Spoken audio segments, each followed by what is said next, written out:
سرکار کے چہرے کی زیارت ہوگی، ان کو مختار بنایا ہے مولا نے، میں بس وہی جا سکتا ہے جس کو ہنسنے کے بابا کی اجازت ہوگی، نعت سرکار کی پڑھتا میں، بس اسی بات سے گھر میں میرے رحمت ہوگی، عصر کا دن بھی عجب دیکھنے والا ہوگا، زلف لہرا کے جب آئیں گے، پھر قیامت میں بھی اور قیامت ہوگی، زلف لہرا کے جب آئیں گے، پھر قیامت میں بھی اور قیامت ہوگی، نعت سرکار کی پڑھتا میں، بس اسی بات سے گھر میں میرے رحمت ہوگی۔ ہمارے جتنے بھی صوفیہ کرام ہیں، جتنے بھی اولیاء اعظام ہیں، ان سب کا سب سے بڑا اور اہم درس یہ ہے کہ انسان پوری طور پر اپنے آپ کو اپنے اللہ تعالیٰ کے سپرد کر دے۔ صوفیہ کرام یہ فرماتے ہیں کہ جس طرح بچہ ماں کی گود میں جا کے ہر غم سے بے فکر اور آزاد ہو جاتا ہے، اس طرح بندہ مومن اللہ تعالیٰ پر بھروسہ کر کے ہر غم سے آزاد ہو جاتا ہے۔ ہمارے ہاں یہ مسئلہ بن گیا ہے کہ ہمیں آج کل دنیا داروں پر، دوستوں پر، احباب پر، اپنے تعلقات پر، اپنی جیب پر تو بھروسہ ہوتا ہے، لیکن اللہ تعالیٰ کی ذات پر جس طرح بھروسہ ہونا چاہیے اس طرح نہیں ہوتا۔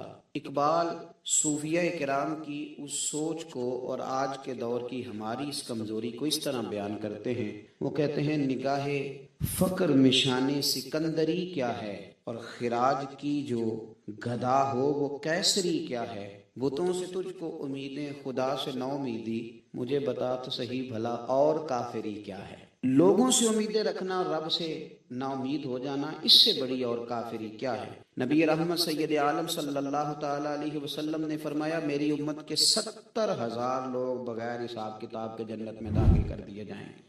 یہ وہ لوگ ہوں گے جو ہر حال میں اپنے رب پر بھروسہ کرتے، مکمل طور پر ہر لحاظ سے ہر حال میں ان کا بھروسہ اپنے رب کریم پر قائم رہا، ادھر ادھر نہیں دیکھا، اللہ پر بھروسہ رہا۔ محبوب سبحانی غوث سمدانی شیخ لاسانی سیدنا شیخ عبد القادر جیلانی سرکار غوث اعظم شہنشاہ بغداد رضی اللہ تعالیٰ عنہ اپنے عقیدت مندوں کو، ارادت مندوں کو، اپنے زیر تربیت لوگوں کو اور صبح قیامت تک اپنے ساتھ عقیدت رکھنے والے لوگوں کو یہ درس دیتے ہیں۔